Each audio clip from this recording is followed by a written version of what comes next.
Hey guys, so a bit of a sciencey video today on how resistance bands work and how you may have been missing the concept of where to apply them and how to get the most out of them. Okay, so first of all, there's one very important thing to remember with resistance bands is they do not add weight. These are not weight-bearing bands. These aren't like chains that actually have a weight.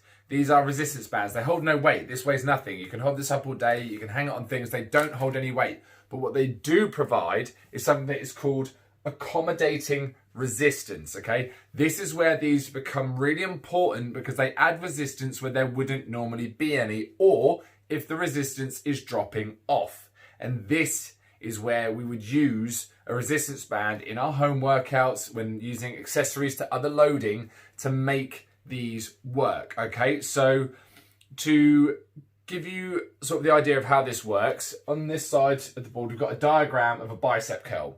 Okay, so the axis or the fulcrum is the elbow.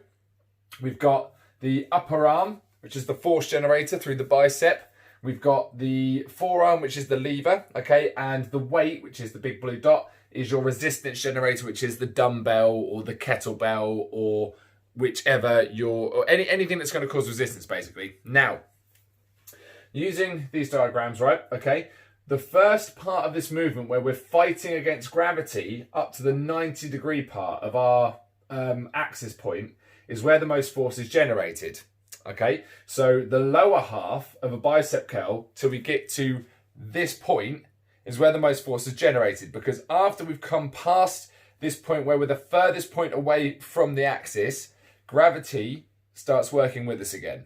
Okay, I have less work to do as the weight comes closer to me as if it's further away. This is why eccentric actions work really well, because what they then do is slow the time taken to get back to the hardest point. Therefore, you have to work harder, which is why eccentric tempos are important for muscle mass. Okay, now where the resistance band would come in, if I just loop it over my foot, is at this point when my arm is low, there is no resistance going through the bands. Okay, they're not acting in any way. It's just the weight that would be in my hand. As I pull up to the hardest point, now as the weight gets easier to lift, the band kicks in and gives me something to fight against. Okay, so this is adding accommodating resistance. We are accommodating for the lack of resistance from the dumbbell into the band. Okay, depending on the strength of the band, depends on the amount of resistance that it puts in. Now, a lot of people will be using these to do chest exercises by putting a band around their arms and pushing their hands away. Now, this isn't actually applying resistance to the chest. What it is doing is applying resistance to the triceps, because as with the bicep curl, at this point, my arms are as close to the pivot point as they possibly can be. As I push away, and they're further away, they're now adding a resistance. So these could potentially be used like a weight in a tricep situation, but because pushing away isn't the best way to do the triceps because there's no gravity being in place, it's not very effective. You can get a good burnout, and that's great because where it accommodates resistance at the top end of the movement, we can do lots of movements without fatiguing the muscles until after a certain point. If we wanted to use this to work the chest better, you'd be better off fixing these up against the door frame so that as you're trying to push the arm out, it's trying to pull the arm away. So if this arm is pushing out, if the band is trying to pull my arm out, we are now working the desired muscle. Okay, the pec's job in this case isn't to push the arm away. That is more of a tricep movement. The pectoral muscle's job is to move the forearm in towards the body. This is where people are messing things up with resistance bands because they're just applying them to general movements. Because if a weight works, why wouldn't a resistance band? Because a weight works against gravity and the right resistance points, that is why it is different. A band is used to accommodate resistance where there wouldn't be resistance, or to mimic an effect of gravity where there isn't one. Okay, so you do need to have a bit of a knowledge of biomechanics. Obviously, that's a lot of information to take in, hence why I will be here to help. If anybody needs any help on how to use a resistance band and their workout better, please drop me a message and let me know. But we need to be aware, because a lot of you are going to go out and buy a load of resistance bands, okay, because home workouts and things are promoting them, but you're not going to get the results you want unless you know actually how these work, okay? So other things we can use, they're best for building power, creating opposing force, as we've said, or with weights to make up for a resistance curve, i.e. the top half of a bicep curl, okay? The raising phase of a tricep extension, there is no resistance here on the pulling up because that's where the weight wants to go.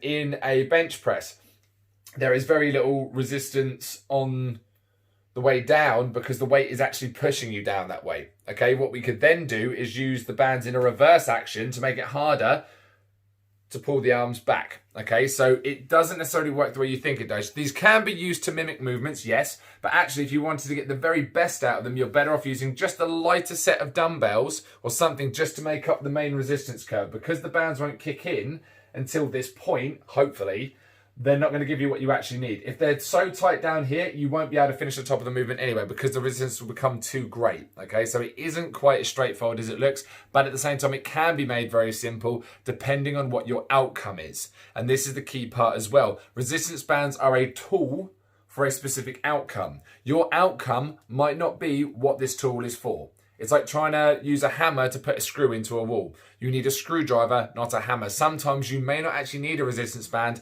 to get the most out of your workout. You may need something else. Now, chains are different. Chains add weight and accommodating resistance because the chains actually weigh something. So at the very top of a lift with a chain, you have the maximum amount of weight. As you are lowering down and putting more links onto the floor, that weight is being taken off. So it's a different principle. This fights you more the further away from the point you get to it and then slacks off very, very quickly, whereas a chain actually has a fixed amount of weight through a certain point depending on the weight of the links, okay? So they aren't quite the same. They do a similar job, but these are, because it's elasticated resistance, you have to put force into it to get force out, whereas a chain will give you the same amount of resistance per link regardless of how much force you put into it, okay? When using these to generate force, what we can try and do is move these bands as quickly as possible before the resistance stops us. So for instance, you can put these over your feet and you can do a deadlifting motion, trying to pull up with as much force as possible before the elastic band tries to drag you back down. If you have the ability to use these side by side like an anchor, you can practice jumping with them because these bands are going to try and stop the amount of force going up as they pull you back down. This is where these are great for power training, altering the resistance curve during muscle build and causing great burnout through lightweight but accommodating resistance at the top end of a lift for maximal effort in endurance. So depending on your goal will depend on where you actually use these, okay? There is no point trying to add these in to a resistance program if you're not adding resistance in the key parts of the lift. What they become is an endurance tool because you're not putting the extra resistance curve in. There is no point trying to add these to your power training routine if you're not doing explosive movements to try and beat the resistance curve, okay? So everything is in line with the goal, and we can go through that and figure out how these are actually going to be used in your setup. So if you have these, they are a fantastic tool. They can be used incredibly well. These also work well for handy spotting parts because again, they take resistance out at certain points of the lift where you might get stuck. So again, if you're going for strength training, you would use a band sometimes to add resistance at a certain point, but more importantly, you can use these to spot you at points where you would need a little bit of help just assisting with the lift. Okay, so a little brief run through with the bands here. If you have any questions, which I know you probably will do, please drop me a message and we will go through some one-to-one stuff on how to make these actually work. Speak soon.